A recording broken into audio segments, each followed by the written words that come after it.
Hello and welcome to Sense of Humor. And today on Meetups, we have a very special guest, David. And David will tell you a little bit about himself. All right, so my name's David. I'm 27. I'm a grad student for psychology, and I'm just stopping by today to pick up a beautiful fragrance from my good friend Jay. Which one?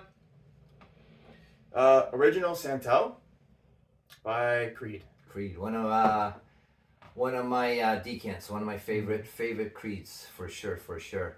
My bottle actually went to somebody very special to me. I'm actually gonna get that part up. Oh yeah, so that's pretty interesting. Not only does he study psychology, as you can see, he's one of those people who lives at the gym as well. Can you please tell us a little bit about your frag journey and history as well? Sure. So I started about 10 years ago now, around maybe 2012. Seriously into it, or just kind of? Yeah, I mean the whole YouTube thing. Okay. You dive right into the rabbit hole and you're there. It just captures you. Who do you watch? Oh, back then. Power. Yeah, maybe these days more of that stuff. Okay. But back then, I don't remember who it would have been. It would have been like Jensen? Coach Rob. Oh, okay. Yeah, Coach Rob and those guys. Okay. From like way back. I think they're mostly finished now. Do you watch Cubanos? Cuba knows. No. Okay. No. He's one of the funny guys. So Is he? Obviously like the comedy and stuff. Anyone else? The New York guy, the late Carlos. Do you watch him at all? No. No. No. Okay. Yeah, back then it was like people filming on their like flip phones. And stuff, you're talking you know? like when really began. Okay, when like no names and stuff. Mm-hmm. Do you know any local YouTubers? No. No. You do now. Yeah, I guess so. Okay, so go ahead. I kind of cut you off. Going a little bit like what did you have when you stared off, and how did it roll in, and how did it get bigger and all that? Yeah, so 2012 was right around the time when the La Nuit de l'Homme came out, Okay. and that was kind of its peak formula. Okay. It's changed Of since. course, Now everyone's yeah. seeking that like early 2012 Yeah. version. 1 million wasn't burnt out yet, and then the Thierry Mugler Pure line was out as well. We're talking about this one, right? Yes. Okay. Yeah. Yes. I do have an older 20. Actually, that is a 2012 batch. No joke. Yeah, there's a Yes. powdery note to it that Yeah. almost reminds me of pumpkin a little bit, Okay. actually. And you're actually good. Your nose is actually good, unlike mine. And you can tell if it's something is an old school or a pre-reform or it's reformulated. You can kind of. Depends. Yeah. Depends how much I liked it when it came out. Okay. Or didn't like it. Okay. So go ahead, and that's when the million Privé. Oh, yeah. So that's when the original, the EDT. Okay. So, I mean, that's become so popular. Even at that time, it was still, approaching its peak or reaching its peak. Okay. And since then, it's kind of died off in favorability the way that Sauvage is now. Okay. Because it's so popular. So, but around that time, it was still cresting. Yeah. Right? So you could still wear it and feel okay about it. There was a time that it was so popular, Yeah. it was kind of annoying. Yeah. But you know what? I actually love the smell. I Mm-hmm. still do. So, no hate to anybody. Do you want to who still segue into wears that it. really quick and just talk about that Sure. one real quick? Yeah, so I brought with me today 1 million Privé. And if you'd like to smell it, you can. Now, it's much different than the original 1 million. How? It's darker. It's like, I wouldn't say necessarily chocolate, but it's got some dark sweetness to it, some spices. Yeah. Oh, it's actually really nice. You know what it reminds me of a little bit? What? Ojan. Yeah? Parfum de Marly. I like it. Yeah? Do you notice any differences between that and Ojan? Oh, different for sure. It just reminds me slightly of it. I'm not saying it's the same or anything. I always say, and we already talked about it, I can't judge off the first try. I need more time with it, but it's pleasant. It's good. It is, I'm right? not gonna lie. Yeah, Yeah. it's good. So after those, what did you get into? Like, what is your collection kind of like right now? The numbers. What houses occupy it most? Yeah, well, right now it's mostly gourmands. Okay. Yeah. I love gourmands too. So. Yeah, hard to hate them. Yeah. It's really hard to hate them. I remember you like the zoologist chipmunk, the one with the hazelnut and all that. Do you remember? I don't remember. Okay. It was a haze. They all. Yeah, think that. you. It was your first time trying Yeah. the zoologist, and I gave you like 7 at once, and so Yeah. all right. So gourmands. Gourmands, yeah. So anything amber. I actually tried Baby Cat recently. Oh yeah, it's good. I got Cinnabon out of it. Okay. And I love it. my favorite thing, candles, anything, it's got that exact Cinnabon vibe Okay. that I loved. And then I saw somebody said that, oh, there's a black pepper note in it. Okay. And now I don't like it as much. I started picking up on the black pepper, and I'm like, oh man. We were talking about this earlier. Like sometimes your notes doesn't pick something out or notice it's there, and then somebody tells you it's there, and you're like, oh no, I can't wear it anymore. Yeah. So now you pointed out that has that in there. But well, what else do you have that's gourmand that's in your collection that you really like? And how many bottles do you have? Right now, so actually, I had my collection stolen in university from when I was living with my dorm mates by somebody from a random party. Yeah, and that was maybe 10 bottles at the time. Okay. And all OGs from 2012. Okay. So the ones I'd still love to have. Okay. Yeah. Go ahead. Yeah. And so now I'm just rebuilding a little bit. Okay. I think right now I have maybe 12 to 15 bottles. Okay, that's still not Yeah. normal. Like I mean, yeah, just because you're here with me and you compare to me and people are like, oh, I only have 15 bottles. 15 bottles is a lot. Like Yeah. more than 5 bottles is a lot. And you're not normal anymore. I agree. in my Yeah. opinion. So, I definitely agree. yeah. So I have OGen is the one that's standing out to me right now. okay. That's my most reached for at the moment. If you had to pick one more out of your collection before we move on.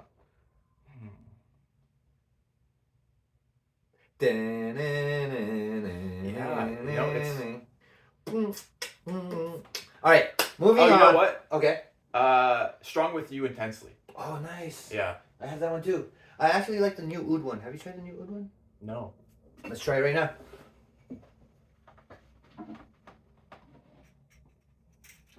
So here's the intensely he's talking about.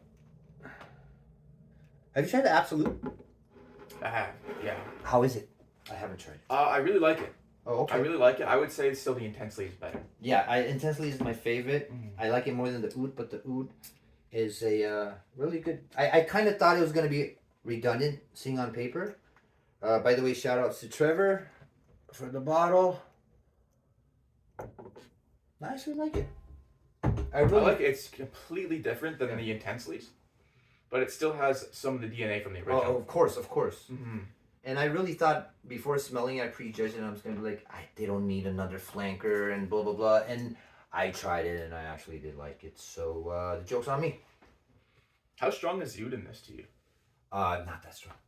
Yeah, I get a lot of sweetness out of it. Yeah. Okay, so the other bottle that you brought was Mugler Pure. I keep saying Pure Havana, but this time I was going to say it right. Pure Malt. And there's one interesting thing that happened before we shot is because I have a Pure Malt decant that I got from Umar, and you tried them both, and we're going to try them again. And tell me what you told me last time.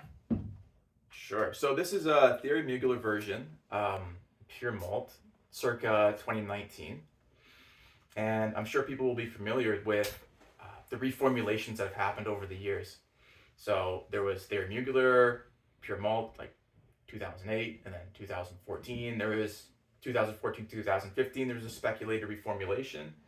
And then as you keep going through the ages, and now you have the Mugler line instead of the Thierry Mugler line, there even more and more changes have happened. And more the tar and rubber note has become pronounced. Again, you watch my channel and you learn something new every day. So and again, difference between your bottle and the decant I have? Yeah, so the bottle that I have is from 2019. And so this is after maybe 2 reformulations.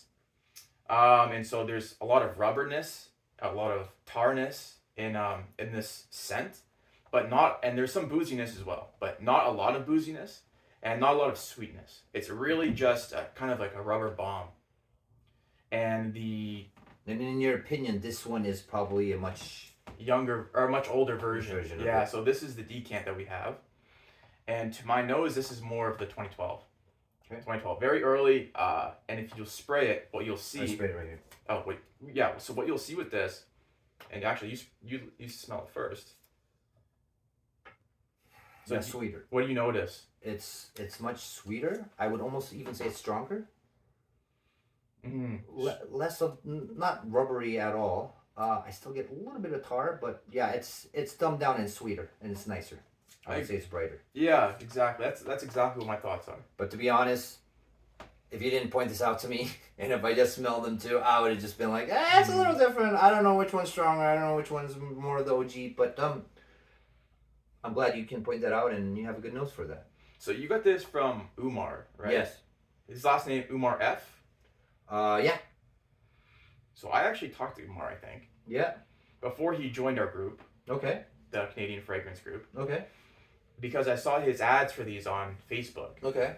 And I don't think that these are actually as 2012 as I thought they were. Now that I'm smelling it some more, I'm getting some more of the similarities to the version that I brought, although it is lighter and it is more boozy. Okay. I think it's maybe more of like the 2015, 2016 era. Okay. Yeah. Okay, so moving on, the same house. David let me know he's never tried my favorite Crypto Mint. Shout outs to Adrian Clark. And one of the unicorns I have, the I don't know what exactly they call it. I think the taste of fragrance. Which one? I think that's right. That sounds right. Yeah, and this is basically the chili one. So I'm sure most of the people haven't tried the chili one, but he hasn't tried either. So you know what? Let's go with the unicorn first and see what you think.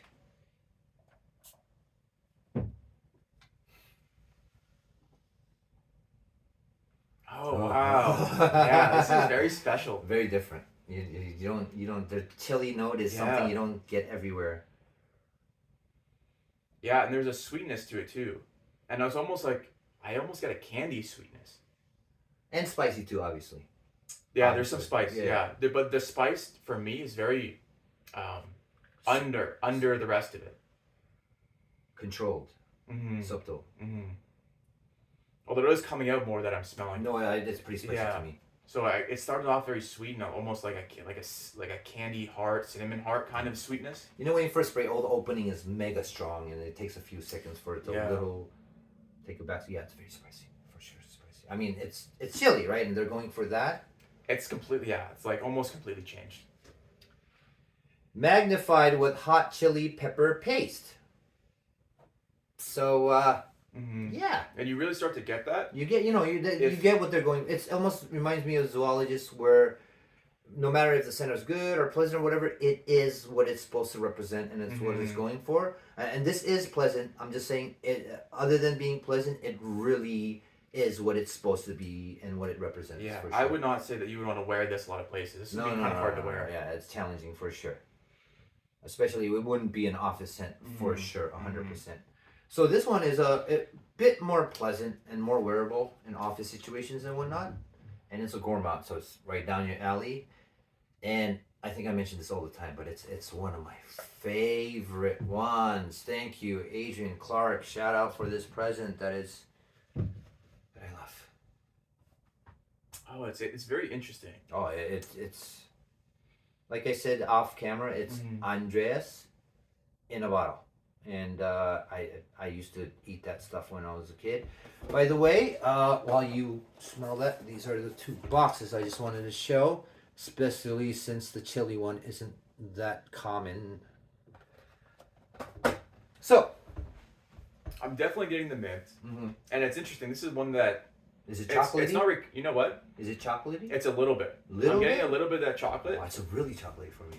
Interesting. Okay, yeah. And it's funny because I think the chocolate in the thin mint, sort of like chocolate mint candies, it's not as a pronounced chocolate smell either. So this is more for. Which one did you say? I said Andres. You said the thin mint. Thin mint. Okay, yeah.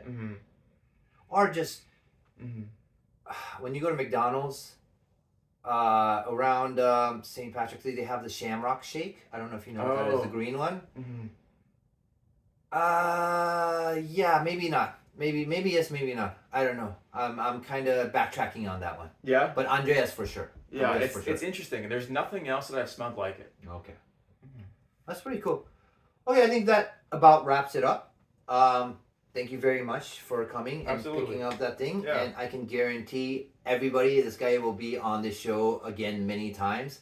What did we talk about before we were going to talk about? Oh, angel share and one of the dupes and whatnot. So we'll be seeing more of David, and he's a local and he's close. So and we just got to hang out and we're having really good vibes. So okay, so David, and you got a nice outro for me? Yes, sir. So remember to like, comment, and subscribe for more. Have a great day and keep having that great sense of humor.